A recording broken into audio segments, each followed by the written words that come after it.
Sanibonani uSomandla lokhulumayo ngithi angidlulise nje namhlanje udaba oluthinta impilo yami ne bengithi lo daba ngizoliyeka lidlule but inkinga yakhona usisi ongune attitude ake ngiqale ngilibeke ne I think it was February if I'm not mistaken. I went to Capitec and try ukuthatha a credit card, and then they were offering me a credit card worth 80,000 ne and then I told myself ukuthi no ngizoya ebranchini. And then ngaya ke branchini and then usisi it was a Midway Mall eNewlands, and then ngaya ke Midway Mall ngafuna I credit card, and then usisi wayengisiza wabiza imanager yasondela yangisiza yase ithi ke kunama document ashoda engingawaphethe icela ukuthi ngilindele imessage ezongena kusasa ukuthi ngiyaqualify for ukuthatha credit card, noma kune phone number eqala ngo021 neqala ngo087 if I'm not mistaken ezofona kusasa ngingayizibi. Okay, no sharp ne thathe lontuzana imoto ngihambe ngibuyele ekhaya, and then I was driving to Enkandla the following day, and then the number at 021 yafona, and then I was driving, and then ngayiphendula yonke into ngayixoxa indaba ethinta imali phakathi, and then ngavuma nami regarding ukuthi I thought maybe it's related to a credit card, and then because ama information bengibuza wona ayingathi ama message kwangathi imiyalezo noma imibuzo eqondene nento ade ngiyoyenza izolo, because I even told usisi ukuthi no mina nginankinga nezikweleti ngikhokhela kahle yabo, so angiboni ukuthi khona into enenkinga mali nezikweleti, wathi no because of ukhokha imali engaka so sicela ukuthi siyinciphise kanje, and I was driving, and then ngamtshela ngathi mina yazi ngiya driving ngingakhona kodwa lokho khuluma if it's related to a credit card wathi ya ngizokufonela manje ne ngizobafonela manje abaka Capitec ngikhulumise nabo, because I was asking usisi ukuthi malana ne credit card kwenzakalani ngayo bo, and then waxhuma i-call ukuthi ngigcine ngibatholile labantu ba Capitec. Ngibuza mina bese siyazi uthe namhla kuzofona inamba kanje and ngiyona le number, and indaba ye credit card kwenzakalani usisi wathi khona asazoyibheka kwi system abheka system, and then lo wasethi mina accept I mandate lo wa debt review, and then I accept I mandate because I was driving, and then wasethi no ikwetu zakho sezincane usuzokhokha kanje, and then the following day sengibusa umqondo ukuthi yazi lo muntu lo ungifake under debt review. Okay, it's fine. To cut the story short ne ngilontuzana ngibone sengikwi under ilontuzana I debt review, so ngithathe ilontuzana ifoni ngizama ukufona ngizama ukuthi ngifonele lo sisi lo owa debt review. So mangimfonela lo sisi wa debt review emva kwalapho mase ethi yena ngingenile ka debt review angikwazi ukuthi ngiphume because usengifakile mina ngivume yonke into. Ngithi mina yasisi into enkinga ukuthi yonke into ubungibuza yona I thought regarding it's all about a credit card, because izolo bengiyo-apply i-credit card, and then kwathiwa kunenamba ezongena kanje, and then inamba siyangena sengiyavuma yonke into because I thought yonke into ihambisana nalento le ne-credit card. Angithe ngitokudla bese ngithi ngilami ngekhadi leli kwena. So emva kwalapho ngilontuzana usisi angilwisa athi yena ngiyakwazi ukuthi angikhiphe under debt review because usengifakile ne. Emva kwalapho ngimtshela ngithi mina yazi mfethu bengayona inhloso yami ukuthi ngingena under debt review because mina ikodwa zami ngiyakwazi ukukhokhela imali ne yonke into enginayo ngiyakwazi ukukhokhela kahle futhi ne. So engicela kuwena ngicela ukuthi ungikhiphe under debt review. Athi usisi ngeke ngikwazi ukukhipha futhi if ufuna ngikukhiphe kumele ulethe 6,000. And then sagcina sixabana nosisi wangidlulisela kwabanye nabanye lokho ngifona ibanjwa abanye ifoni ngasayibambe ngasakhulumi, and then wathi uzongikhipha ngiyangikhiphe kumele ngikhokhe 1.5 per month for 3 months.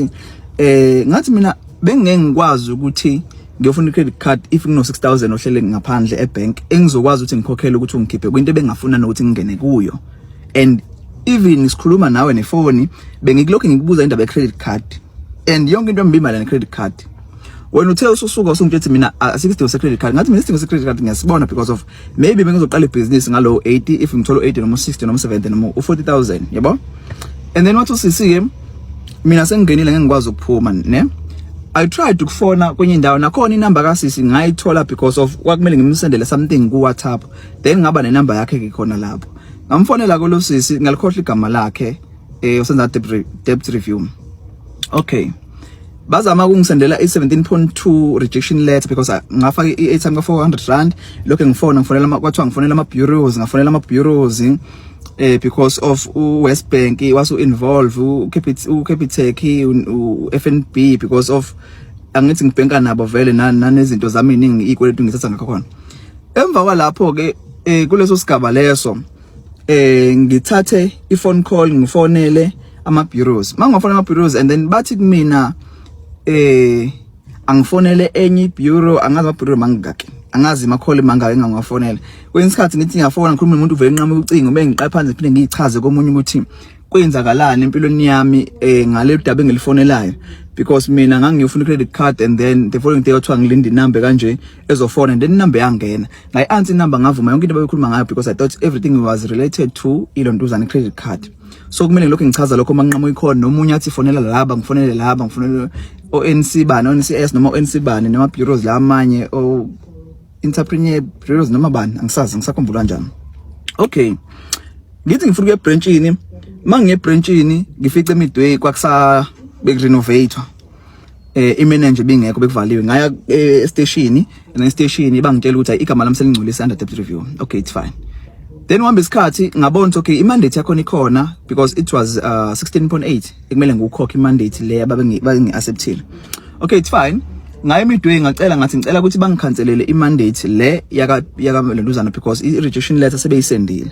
Okay bayikhanselele ke Lontuzana i-rejection letter ilontuzana imandate leyo. Evaka lapho ipin 65276. Wait thatha le mali yana khona le mali lapho nje. Kwa le mali lapho.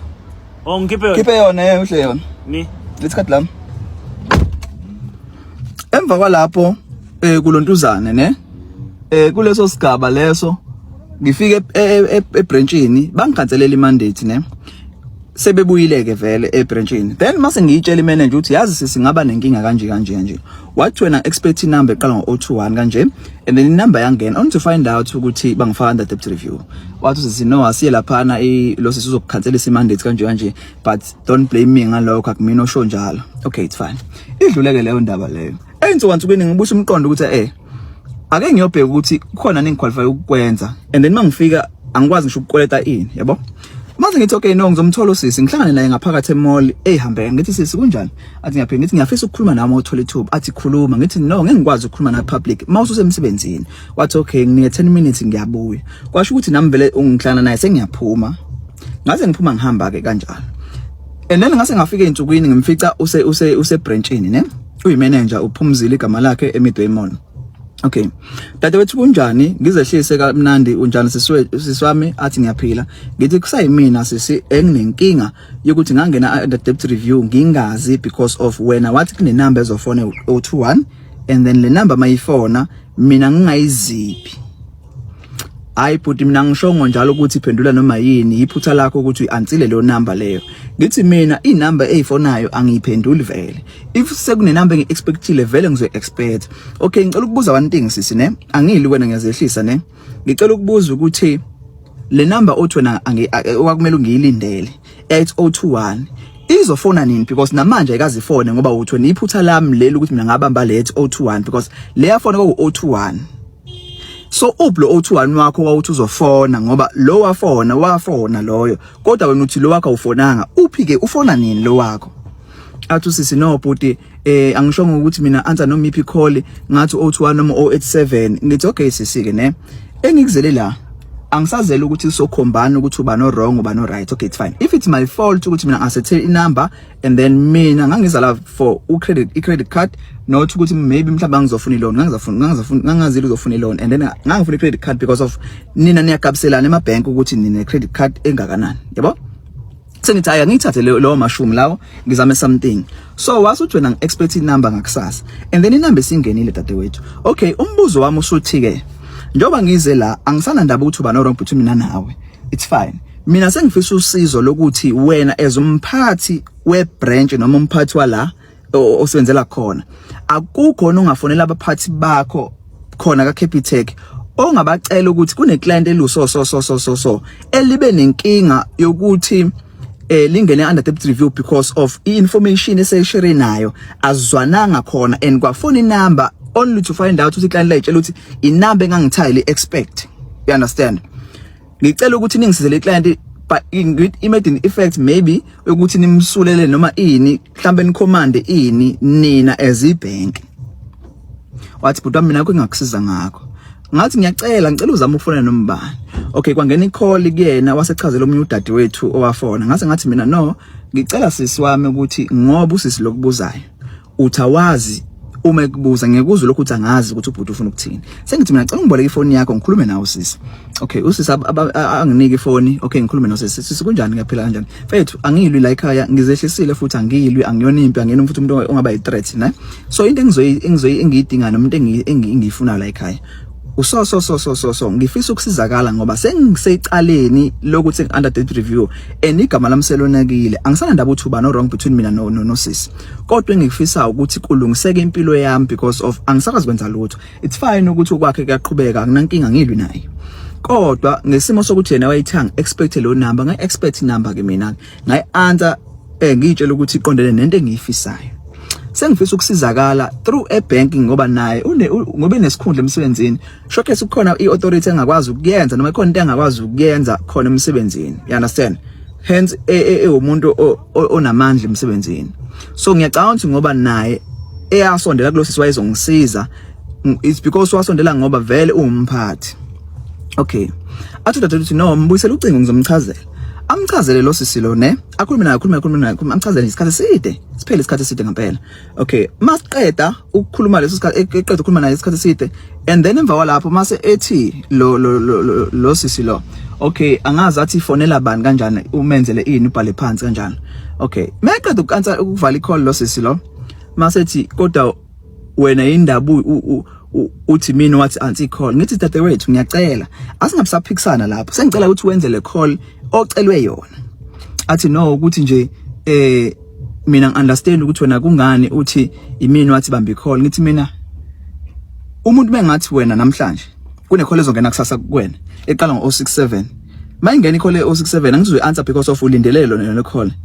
Athi naye ngithi nami ke ngenza yona wena something so wena why usulwa kangaphi because usuyitholile into ekumele uyenze engicela wenze le nto leyo because angisazi into so defensive ngayo it seems like umhlambe usebenzisana nabo labantu. Wathi hey uthi ngisebenzisana nabo labantu ngathi mina kanti umhlambe uchaza ukuthini wazi uchaza ukuthi maybe ngithi so why uthi wena mina ngiya uthini wathi mina wena uyangisola noma uyangaccuse awu wathi uyangaccuse ngathi ngi-accuse I said maybe so maybe mhlambe we need to school someone here because ilontuzana i-definition ka maybe I understand because I said maybe I didn't say you did it or usebenzisana nabo. You understand? But I problem yakhona ukuthi maybe wena ubona umfanyana omncane ngoba ngigqwele kanje ngila emsebenzini wakho wena mhlawumbe uyibona ubusemsebenzini ubona mhlawumbe usune power eningi but mina ngizelanga ukuzoveza ubani one power ubani ongana power.